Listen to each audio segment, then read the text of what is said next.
Hello everyone, मैं वर्तिका स्वागत करती हूँ अपने चैनल पे। आई होप आप सब अच्छे होंगे। तो DAAS में NIO समरी में ये नेक्स्ट कोर्स स्टार्ट होता है आज से 506। ये इंपॉर्टेंट कोर्स है क्योंकि इसमें हम लोग चाइल्ड डेवलपमेंट के बारे में पढ़ेंगे। तो इसमें हम लोग ग्रोथ एंड डेवलपमेंट के बारे में पढ़ेंगे और इसके अलावा जो शैशवावस्था, पूर्व बाल्यावस्था, उत्तर बाल्यावस्था जो चाइल्डहुड है उसके बारे में पढ़ेंगे और वहाँ से जो फैक्ट वाले क्वेश्चन है उनको हम जानने की कोशिश करेंगे। जो फैक्ट वाले टॉपिक्स हैं उनको हम क्लियर करेंगे, ठीक है। तो चलिए स्टार्ट करते हैं। उससे पहले अगर चैनल को सब्सक्राइब नहीं किया तो कर दीजिएगा और शेयर कर दीजिएगा वीडियो, तो अच्छा लगेगा मुझे भी। चलिए स्टार्ट करते हैं। पहला जो हमारा डिफरेंस है, एक्चुअली ये सारे पॉइंट आप सीटेट के टाइम पे पढ़ चुके होंगे, लेकिन यहाँ पे मैंने लिख दिया क्योंकि इस चैप्टर में था और कुछ भी मिस नहीं होना चाहिए। तो ग्रोथ एंड डेवलपमेंट में डिफरेंस बताया गया है। ग्रोथ मात्रात्मक होता है, अगेन क्वांटिटेटिव होता है, और ये क्वालिटेटिव होता है। इसमें फिजिकल चेंज ही इन्वॉल्व होता है, इसमें अदर चेंज भी इन्वॉल्व होते हैं। मतलब ये संपूर्णता को दिखाता है। एक लाइन लिखी हुई थी कि वहाँ पे development is similar to maturity, यानी कि डेवलपमेंट को ही आप परिपक्वता भी कह सकते हो, ठीक है। तो वो physically development and mentally, socially, मतलब अदर एक्सपेक्ट भी इसमें इन्वॉल्व हो जाते हैं डेवलपमेंट में। विकास का ही एक पार्ट होता है वृद्धि जो है, जैसे अगर ये है विकास डेवलपमेंट, और उसी का ही वृद्धि एक पार्ट होता है, ठीक है। तो परिवर्तनों को संपूर्णता में संबोधित करता है। तो मैंने अभी बताया भी कि जो डेवलपमेंट होता है वो क्या करता है, डिफरेंट चेंजेस को एज अ होल वो दिखाता है, ठीक है। एज अ होल वो एक्सप्रेस होता है। परिपक्वता के साथ ये रुक जाती है ग्रोथ, मैच्योरिटी के साथ ये रुक जाती है, और ये अनवरत चलती रहती है, यानी कि लाइफ टाइम चलता रहता है ये डेवलपमेंट। ग्रोथ इज़ ऑब्जर्वेबल, यानी कि इसको अवलोकन किया जा सकता है और उसको मापा जा सकता है, जबकि जो विकास है, डेवलपमेंट है, वो not totally observable and measurable, यानी कि ना उसको पूरी तरीके से अवलोकन किया जा सकता है, ना पूरी तरीके से मापा जा सकता है। वृद्धि विकास में आ सकती है या नहीं भी, अगेन वृद्धि विकास में आ सकती है, विकास का पार्ट हो भी सकती है, नहीं भी। विकास व्यक्ति की क्रियाशीलता में सुधार कर वृद्धि को शामिल कर सकता है। मतलब अगर डेवलपमेंट है, डेवलपमेंट क्या करे, डेवलपमेंट में अगर व्यक्ति की जो एक्टिवनेस है, जो एक्टिविटी है, उनको अगर हम सुधार रहे हैं तो वृद्धि को शामिल किया जा सकता है, और नहीं भी, दोनों केस हो सकते हैं। अब यहाँ पे एक पॉइंट लिखा हुआ है कि संरचनात्मक और शारीरिक परिवर्तन मिल करके ही ग्रोथ बोले जाते हैं, यानी कि स्ट्रक्चरल और फिजिकल चेंज मिल करके ही ग्रोथ बोले जाते हैं। और इसमें आ जाता है डेवलपमेंट में परिपक्वता और अनुभव, परिपक्वता, मैच्योरिटी और एक्सपीरियंस का समावेशन होता है। अब हम देखते हैं यहाँ पे डेवलपमेंट के कुछ प्रिंसिपल्स के बारे में। तो इनको मैंने डिटेल में इसलिए नहीं लिखा क्योंकि ऑलरेडी हम लोग इनके बारे में जानते हैं। एक रफली यहाँ पे एक आइडिया ले लेते हैं। डेवलपमेंट फॉलोज अ पैटर्न, जो विकास होता है वो एक पैटर्न को फॉलो करता है। तो पैटर्न को फॉलो करने का सेंस, अगर फिजिकल डेवलपमेंट है तो अभी आप देखेंगे कि पहले शैशवावस्था आएगी, बाल्यावस्था ना, पूर्व बाल्यावस्था, उत्तर बाल्यावस्था, और फिर आपका किशोरावस्था। इस टाइप में एक पैटर्न फॉलो करता है डेवलपमेंट। और यहाँ पे डायरेक्शन की बात की तो डायरेक्शन में तो दो बहुत इंपॉर्टेंट डायरेक्शन है, प्रॉक्सिमो डिस्टल एंड सिफेलोकॉडल, ठीक है। तो प्रॉक्सिमो डिस्टल का मतलब होता है कि केंद्र से परिधि की ओर, केंद्र से परिधि की ओर, और सिफेलोकॉडल का मतलब होता है कि सिर से पैर की ओर, ठीक है। तो सिर से पैर की ओर, अभी ये सेंस क्या है, इसका मतलब ये है कि पहले क्या करता है, जैसे बच्चा क्या होता है, पहले अपने भुजाओं पे कंट्रोल करता है, देन फिर उंगलियों पे आता है ना। तो ये आपका हो जाएगा केंद्र से परिधि की ओर वाला सेंस। अब यहाँ पे कॉन्टिन्यूअस होता है तो वॉम टू टोम, यानी कि गर्भ से कब्र तक चलता है। वृद्धि विकास का दर एक समान नहीं होता है, तो एक तरीके, मतलब ये एक्सेलरेट होता रहता है, त्वरित होता रहता है। लाइक अगर हम शैशवावस्था की बात करें तो बहुत तेज़ी से होता है, बाल्यावस्था में क्या होता है, ग्रोथ धीमी हो जाती है। तो इस टाइप में उनका जो रेट होता है वो एक समान नहीं होता। नेक्स्ट पॉइंट है इंडिविजुअल डिफरेंसेस। इंडिविजुअल डिफरेंस, जैसे लड़कों की तुलना में लड़कियां क्या होती है, पहले मैच्योर हो जाती हैं। तो इस टाइप में अलग अलग डिफरेंसेस होते हैं। जनरल टू स्पेसिफिक, समान से विशिष्ट की ओर। समान से मतलब अगर पहले क्या करता है, पहले बच्चा बड़ी वस्तुओं को देखता है, देन वो स्पेसिफिक चीज़ पे देखेगा कि अच्छा पहले उसको एज ए टॉय, मगर कोई चीज़ है बड़ी वो दिखाई देगी, फिर उसका एक पार्ट जो जिस पे जानी चाहिए नज़र, देन वो उस पर कंसंट्रेट कर पाएगा। तो इस टाइप में जनरल टू स्पेसिफिक हो जाएगा। इंटीग्रेशन का मतलब होता है एकीकरण का सिद्धांत। अब इसमें क्या होता है कि जैसे अभी मैंने बताया जनरल टू स्पेसिफिक जाता है, और फिर उन्हीं स्पेसिफिक जो प्रतिक्रियाएं होती हैं उनको वो एकीकृत कर लेता है, यानी कि इंटीग्रेट कर लेता है बच्चा, तो इसीलिए एकीकरण का सिद्धांत हो जाता है। इंटर रिलेशनशिप, अंतर संबंध का सिद्धांत, जो डिफरेंट टाइप के जो एस्पेक्ट होते हैं, लाइक सोशल एस्पेक्ट हो, इमोशनल एस्पेक्ट हो, इंटेलेक्चुअल एस्पेक्ट हो, वो आपस में इंटर रिलेटेड होते हैं, आपस में जुड़े हुए होते हैं। तो इस तरीके से ये यहाँ पे आपके सारे प्रिंसिपल हो जाते हैं। अब एक और प्रिंसिपल है फिफ्थ, प्रिडिक्शन का। तो प्रत्येक बच्चे के ग्रोथ और डेवलपमेंट का दर भविष्य के शारीरिक और बौद्धिक अनुमान का क्षेत्र होता है। मतलब उसका जो ग्रोथ और डेवलपमेंट का जो रेट होता है वो आगे, वही तो आगे जाके फ्यूचर में ये दिखाएगा ना कि उसका फिजिकल और इंटेलेक्चुअल कैसा उसका एरिया डेवलप हो रहा है। तो इस तरीके से वो भविष्य प्रिडिक्ट किया जा सकता है उसके डेवलपमेंट या ग्रोथ के रेट के अकॉर्डिंग। वृद्धि और विकास को प्रभावित करने वाले कौन कौन से कारक होते हैं? तो आंतरिक इंटरनल फैक्टर होते हैं और कुछ एक्सटर्नल फैक्टर होते हैं। इंटरनल फैक्टर में आपका आनुवांशिक हेरिडिटी, क्योंकि अगली यूनिट हमारी हेरिडिटी एंड इन्वायरमेंट ही है, तो आनुवांशिक तो पता ही है। जैविक बायोलॉजिकल फैक्टर्स हो जाते हैं, संवैधानिक फैक्टर्स हो जाते हैं, कॉन्स्टिट्यूशनल फैक्टर जिनको बोलते हैं, बुद्धि, भावात्मक इमोशनल फैक्टर हो जाते हैं और सोशल फैक्टर हो जाते हैं। ये आपके इंटरनल फैक्टर है। भाव फैक्टर में माँ के गर्भ में वातावरण और जन्म के बाद उत्पन्न वातावरण। तो माँ के गर्भ के टाइम पे ऑब्वियसली बहुत अफेक्ट करता है। अगर माँ न्यूट्रिशन सही ले रही है तो बच्चे पे अच्छा प्रभाव पड़ेगा। अगर माँ पॉइजनस चीज़ें लाइक टॉक्सिक चीज़ें ले रही हैं, सिगरेट वगैरह, शराब वगैरह लेना, तो उसका बुरा प्रभाव पड़ता है। तो ये बहुत इंपॉर्टेंट है। और जन्म के बाद तो वो इन्वायरमेंट वाले में आप जानेंगे ही कि कैसे एक बच्चे का जो डेवलपमेंट होता है वो हेरिडिटी और एवोल्यूशन का प्रोडक्ट होता है ना। अब यहाँ पे हम लोग देखते हैं कि कौन कौन से, सबसे पहले हम जानेंगे शैशवावस्था के बारे में। तो शैशवावस्था जिसको इन्फेंसी बोलते हैं, ये जन्म से 2 वर्ष के लिए होती है। अब यहाँ पे डिफरेंट टाइप के जो डेवलपमेंट विकास हैं, फिजिकल डेवलपमेंट और आपका सोशल डेवलपमेंट, उनके बारे में जो फैक्ट वाले क्वेश्चन हैं उनको देखते हैं हम लोग। तो क्योंकि शैशवावस्था में क्या होता है, ग्रोथ बहुत तेज़ी से होती है, तो रैपिड तेज़ी से ग्रोथ होती है। ग्रॉस मोटर स्किल यूज़ करते हैं। तो ग्रॉस मोटर स्किल्स यूज़ करते हैं, मतलब जो बॉडी के पार्ट्स का है वो बहुत यूज़ करते हैं, हाथ पैर मारना, पटकना, है ना, वो वाली चीज़ें हो जाती हैं यहाँ पे। और 2 से 3 महीने में गर्दन उठाना और हाथ पैर मारने लगते हैं। 4 महीने में रोलिंग करने पर तो पलटने लगते हैं ना, पलथा खाने लगते हैं हम लोग, क्या बोला जाता है।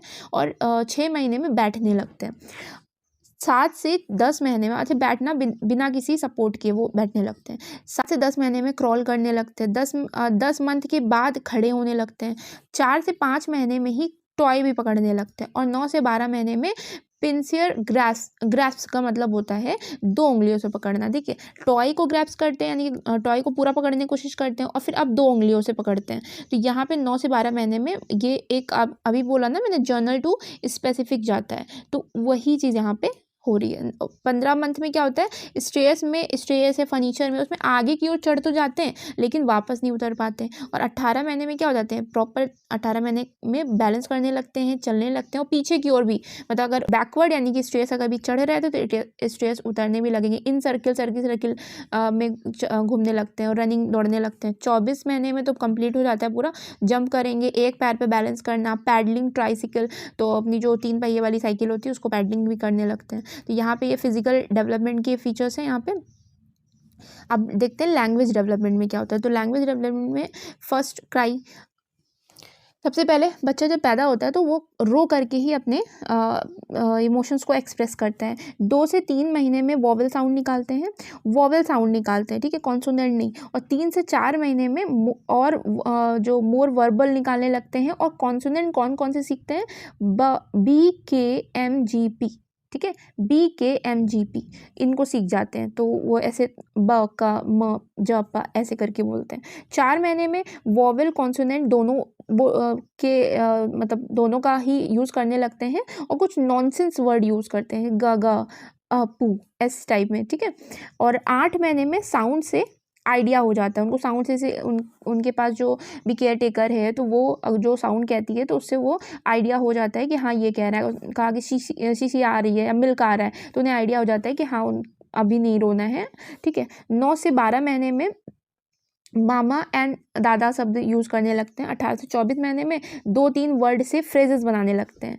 पापा गया, जैसे उसी जो बोलते हैं ना कि जो फ्रेजेस बनाते हैं वो पूरी लाइन नहीं बोलेंगे कि पापा आ गए, पापा आया, ऐसे करके ना। तो वो जो फ्रेजेस बनाते हैं उन्हीं को ही टेलीग्राफिक स्पीच बोलते हैं। 20 महीने में क्या होता है, 50 वर्ड तक उनके पास एक वो हो जाती है, 50 वर्ड तक के 50 वर्ड होते हैं उनके पास, और 24 महीने में 100 से ज़्यादा वर्ड हो जाते हैं, यानी कि 2 साल में 100 से ज़्यादा वर्ड उनके पास हो जाते हैं। अब यहाँ पे कॉग्निटिव डेवलपमेंट देखते हैं, संज्ञानात्मक विकास क्या होता है। तो पियाजे ने कहा था कि बच्चे अपने इन्वायरमेंट से इंटरेक्ट करते हैं थ्रू रिफ्लेक्सिव बिहेवियर। तो ये किसने कहा था? पियाजे ने कहा था। और ये दो जो अच्छा ये चीज़ ना जब पियाजे का आप पढ़ेंगे संज्ञानात्मक विकास वाला सिद्धांत, तो वहाँ से भी काफ़ी चीज़ें मिल जाएंगी और आप बता देंगे कि हाँ ये शैशवावस्था की कैरेक्टरिस्टिक है। तो गोल डायरेक्टिव बिहेवियर होता है एंड ऑब्जेक्ट परमेनेंस, यानी कि इसको बोलते हैं वस्तु स्थायित्व का गुण होता है शैशवावस्था में, और गोल डायरेक्टेड बिहेवियर होता है, यानी कि अपने लक्ष्य केंद्रित व्यवहार करते हैं शैशवावस्था में। तो ये दोनों पॉइंट बहुत अच्छे से याद रखिएगा, अदरवाइज हम वो पढ़ेंगे ना अरे पियाजे वाला, तो वहाँ तो ये डिटेल में जानेंगे ही। इमोशनल एंड सोशल डेवलपमेंट, तो इमोशनल एंड सोशल डेवलपमेंट में 2 से 3 मंथ में सोशल स्माइल आ जाती है। तो जो मुस्कुराने लगते हैं ना 2 से 3 मंथ में सोशल स्माइल आ जाती है, 4 महीने में हंसने लगते हैं, 2 से 6 महीने में अदर जो इमोशन होते हैं एंगर, सैड, फियर, वो सब आ जाता है, और 9 महीने में नाराज़गी के लिए भौंवे चढ़ाते हैं, और 9 से 10 महीने में हाईली इमोशनल होने लगते हैं। तो यहाँ पे आपका होता है शैशवावस्था खत्म। अब पढ़ते हैं पूर्व बाल्यावस्था के बारे में। तो जो अर्ली चाइल्डहुड होता है वो 2 से 6 साल तक होता है। इसमें फिजिकल डेवलपमेंट में क्या होता है, ये शैशवावस्था की तुलना में इसमें कम होती है, इसमें जो वृद्धि होती है वो फिजिकल डेवलपमेंट इसमें कम होता है, और पैरों की वृद्धि होती है तो ये इसकी बच्चे की संपूर्ण ऊंचाई का आधा भाग तो पैर ही ले लेते हैं, तो ये हो जाता है पूर्व बाल्यावस्था की बात की जा रही है। सिर धीमी गति से डेवलप होता है, धड़ सडनली हो जाता है, तत्कालिक हो जाता है। अब ये जो डेटा है वो याद रख लीजिएगा कि एक मेल पुरुष होता है, एक मेल बच्चा जो होता है उसका 33 पाउंड वेट होता है, ये वेट है और ये हाइट है, ठीक है। तो वेट 33 पाउंड होता है और 38 इंच लंबाई हो जाती है, और 5 साल में ये 43 पाउंड हो जाता है और 43 इंचेस हो जाता है, और मस्तिष्क 90% तक डेवलप हो जाता है, ठीक है। ये आपका 2 से 6 वर्ष की बात की जा रही है। लैंग्वेज डेवलपमेंट में भाषा विकास में कितने शब्द आ जाते हैं इनके पास, इनके डिक्शनरीज में कह सकते हो। तो 1 साल में तो 3 वर्ड होते हैं, और 2 साल में ये जो डेटा था वहाँ पे बॉक्स में लिखा हुआ था इसलिए मैंने यहाँ लिख दिया, आप चाहें तो इस डेटा को पूरा याद कर लीजिएगा। 2 साल में 272 शब्द आ जाते हैं, 3 साल में 800, मतलब आप जरूरी नहीं कि एग्जैक्ट याद रखें, आप अप्रॉक्स में भी याद रखेंगे तो आप वहाँ पे एलिमिनेट कर सकते हो अगर ऑप्शन आता है तो 1 साल में 3, 2 साल में 272, 3 साल में 896, और 4 साल में 1560, और 6 साल में 2500 से लगभग हो जाते हैं। तो इस तरीके से याद रखिएगा। अब परसेप्चुअल डेवलपमेंट पढ़ते हैं हम लोग, बोधात्मक विकास या सामूहिक गति संचालनों से लेकर विभेदीकरण और एकीकरण। तो इसमें बच्चा करता क्या है, अब स्वयं से वो चीज़ें करने लगेगा, स्वयं से खाना खाने लगेगा, स्वयं से कपड़े पहनने लगेगा, कंघी करना, ठीक है। जो और इसमें विविध प्रकार के जो गति कौशल होते हैं, यानी कि जो मास मूवमेंट होते हैं, स्किल्स होती हैं, वो उनका विकास हो जाता है और बाद में दोहराई जाती हैं। तो इस टाइप में ये सारी चीज़ें होने लगती हैं। इसका भी एक चार्ट था, लेकिन आई थिंक वो इतना इंपॉर्टेंट नहीं है कि 2 वर्ष में वो बिना सहायता के टहलता है, 3 वर्ष में कूदता है, और फिर वो सक्रिय जो गति संचालन है, मास मूवमेंट है, वो करने लगता है। तो इस टाइप में तो इंटेलेक्चुअल डेवलपमेंट में नए अनुभव एज में, और 6 वर्ष की उम्र तक आकार, आकृति, रंग, समय, दूरी, ये इनका जो ज्ञान होता है वो विकसित हो जाता है, ठीक है। उनके मतलब वो नॉलेज हो जाती है कि हाँ कौन सा रंग है, कौन सा समय, कितना समय हो रहा है, इस टाइप में। क्रिएटिविटी आ जाती है, याददाश्त तेज हो जाती है, रटना, किसी भी चीज़ को आसानी से रट लेते हैं।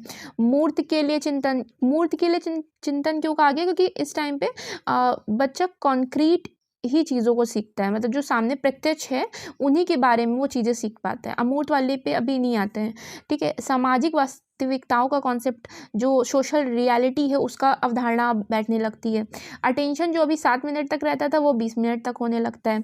सिम्बल्स इन लैंग्वेज, यानी कि भाषा में प्रतीकों का यूज़ करना, प्रतीकात्मक जो खेल होते हैं उनका यूज़ खेलने लगते हैं, पर्यावरण से संबंधित प्रश्न पूछने लगते हैं। तो ये आपका बौद्धिक डेवलपमेंट में आता है। ये पूर्व बाल्यावस्था की बात की जा रही थी।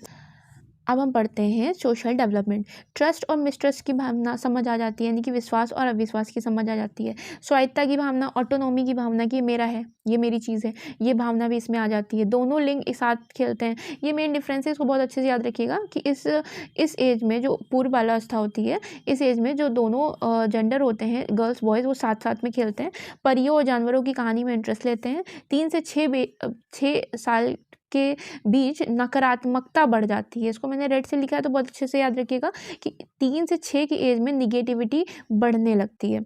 इमोशनल डेवलपमेंट में भावनाएं तो निरंतर रहती हैं, लेकिन अस्थायी रूप से रहती हैं। अस्थायी मतलब अभी कोई फीलिंग है, सडनली चेंज हो जाएगी। लाइक कोई बच्चा रो रहा था, अभी रो रहा है, वो उदास है, ट्रॉफी दिया, खुश हो गया। तो इस तरीके से रहती तो है फीलिंग्स, लेकिन वो क्या है, चेंज होती रहती हैं। भावनाएं नहीं छुपा पाते और शक्तियों में परिवर्तित कर देते हैं, एनर्जी के रूप में वो एक्सप्रेस कर देते हैं। अब हम जानते हैं लेटर चाइल्डहुड के बारे में। बाद का बचपन जिसे कहते हैं, या उत्तर बाल्यावस्था भी कहते हैं, 6 से 12 वर्ष तक होता है। बहुत विस्मयकारी तरीके से व्यवहार करते हैं, बहुत ऑफुल तरीके से व्यवहार करते हैं। टीचर और पेरेंट्स दोनों अनॉयड हो जाते हैं। क्षुब्ध का मतलब अनॉयड हो जाते हैं, परेशान हो जाते हैं, और सेम टाइम में बच्चा भी इनसे परेशान हो जाता है। ठीक है, वाइस वर्सा। अब फिजिकल डेवलपमेंट जानते हैं, तो जो शारीरिक विकास होता है वो आपका वेट और हाइट स्लो, धीमी वृद्धि होती है। लड़कियां 2 साल आगे रहती हैं लड़कों से कंपैरिजन में, और 11 की उम्र तक वो 1 साल आगे रहती हैं। मतलब पहले स्टार्टिंग में 6 से जो 10 साल तक 2 साल का डिफरेंस रहता है कि वो इनकी जो ग्रोथ होती है वो 2 साल आगे चलती है, लेकिन 11 की उम्र में 1 साल आगे रहती है। दांत टूटना और निकलना, वही दूध के दांत टूटते हैं और वो दांत निकल जाते हैं, परमानेंट टीथ निकल जाते हैं। और मस्तिष्क अपना वयस्क आकार और वजन प्राप्त कर लेता है। तो मस्तिष्क अपना जो एक्चुअल जो एडल्ट में जितना होना चाहिए उतने तक का आकार, शेप और साइज़ को प्राप्त करने लगता है। 9 से 11 के बीच बच्चे बिना श्वास लिए यहाँ से वहाँ दौड़ते हैं। तो ये फिजिकल डेवलपमेंट होता है यहाँ पे। बौद्धिक विकास में प्राकृतिक कानून का कॉन्सेप्ट फुल विकसित हो जाता है। जो नेचुरल लॉ है उससे संबंधित जो कॉन्सेप्ट होता है वो विकसित हो जाता है। तार्किक चिंतन करने लगते हैं, लॉजिकल थिंकिंग आ जाती है, नई कहानियों को जानने लगते हैं। साहस और वफादारी, ठीक है, मतलब करेज आ जाता है और थोड़ा सा वफादारी भी आ जाती है उनके अंदर। काल्पनिक जो डर था वो खत्म हो जाता है, और सामान्यीकरण, जनरल अंडरस्टैंडिंग आ जाती है कि किसी कॉन्सेप्ट को लेकर के एक जनरल अंडरस्टैंडिंग भी डेवलप हो जाती है। उत्तर बाल्यावस्था में इमोशनल डेवलपमेंट कैसा होता है? डर आ जाता है बच्चे में, असफल होने का, लुप्त आवाज़ों का, ऊंची स्थान पे जान करके जो डर होता है, या अलौकिक शक्तियों का डर आ जाता है। क्रोध, चिढ़ाना, मतलब क्रोध कैसे आता है? जब कोई चिढ़ाता है उनको तो क्रोध आ जाता है। उपेक्षा, कंपैरिजन करने पे क्रोध आने लगता है। पैतृक पक्षपात करने पे ईर्ष्या पैदा करता है। मतलब जो अगर पेरेंट्स में कोई अगर पक्षपात कर रहा है लड़के लड़कियों में, तो उनके अंदर जलस की भावना आ जाती है, और ये गर्ल्स में ज़्यादा होती है। कब ज़्यादा होगी? जब वो लड़कों को ज़्यादा वरीयत प्रियोरिटी दी जाती है। ठीक है, तो अब हम देखते हैं सोशल डेवलपमेंट। तो अभी तक क्या था कि हमारा जो पूर्व बाल्यावस्था थी वहाँ पे बच्चा जो सामाजिकरण की जो प्रक्रिया थी, सोशलाइजेशन था, वो घर और पड़ोस तक सीमित था। अब बच्चा किस में आ जाएगा? 6 to 12 एज है ना, 6 में बच्चा विद्यालय में प्रवेश करता है, तो उसका सामाजिक जो दायरा होता है वो बढ़ जाता है। तो बच्चा विद्यालय में प्रवेश से उसका सामाजिक दायरा बढ़ता है। अपने लिंग का साथी समूह बनाने लगता है। तो अभी तक देखिए पूर्व बाल्यावस्था में क्या था कि अपोजिट जेंडर को वो ग्रुप में रखते थे, लेकिन यहाँ पे पहली बात तो समूह में रहते हैं, ग्रुप में रहते हैं, और उसके बाद अपने लिंग का, अपने ही जेंडर के लोगों का, गर्ल्स का ग्रुप बनता है, बॉयज़ का ग्रुप बनता है। किशोरावस्था की अपेक्षा इसमें अपराध अधिक होता है। याद रखिएगा, किशोरावस्था की अपेक्षा इसमें अपराध अधिक होता है। अपोजिट जेंडर के विरोध में रहते हैं, ग्रुप गेम्स खेलते हैं, वही समूह वाले गेम्स खेलते हैं। आयु समूह अवधि, इसी अवस्था को जो उत्तर बाल्यावस्था है, बाद का बचपन है, उसे आयु समूह अवधि भी कहा जाता है। अब यहाँ पे आपका चाइल्ड डेवलपमेंट का जितना भी पार्ट था वो कंप्लीट हो गया। इन्होंने एडोलसेंस के बारे में नहीं बताया था, तो उसको मैंने इन्वॉल्व भी नहीं किया है, क्योंकि एनआईएस समरी चल रही है, तो उस एनआईएस की बुक में जितना है मैं उन्हीं कंटेंट को ही इस नोट्स में रखती हूँ। तो अब हम जानते हैं 2 स्किल्स के बारे में, मोटर स्किल और सिम्बॉलिक स्किल क्या होती है। तो मोटर स्किल में movement of body and its part आ जाता है, जो शरीर के अंगों का मूवमेंट और उसके पार्ट्स का मूवमेंट हो जाता है। ये 2 टाइप के होते हैं, लोकोमोटर और मैनिपुलेटरी। लोकोमोटर में क्या होता है, मतलब वॉकिंग, रनिंग, पूरा पार्ट्स का वो मूवमेंट होना, या पूरे बॉडी पार्ट्स का मूवमेंट होना। लेकिन यहाँ पे मैनिपुलेटरी में क्या आ जाता है, हैंडलिंग ऑफ ऑब्जेक्ट, किसी ऑब्जेक्ट को हैंडल करना। तो इस टाइप में ये आपका मोटर स्किल हो गई। सिम्बॉलिक स्किल में क्या आ जाता है, लैंग्वेज, नंबर्स, ड्राइंग, इनके बारे में जानना। नाम से ही पता चला, प्रतीकात्मक कौशल इसको हिंदी में कहेंगे। तो ये जब ऐसी चीज़ें जानते हैं तो क्या होगा, शॉर्टकट को आसानी से समझ लेंगे, प्रॉब्लम सॉल्विंग स्किल अच्छे से आ जाएगी। तो ये यहाँ पे सिंबॉलिक स्किल के थ्रू होता है। अब यहाँ पे ये कंप्लीट होता है आपका चाइल्ड डेवलपमेंट का पार्ट। अब नेक्स्ट जो है हेरिडिटी एंड एवोल्यूशन है, वो कल अपलोड हो जाएगी वीडियो, और ये ब्लॉग पूरा ख़त्म हो जाएगा। तो ऐसे ही शेयर करते रहिएगा, लाइक करते रहिएगा। अच्छी लगी वीडियो तो कमेंट करिएगा, मुझे अच्छा लगेगा। So thank you for watching my videos.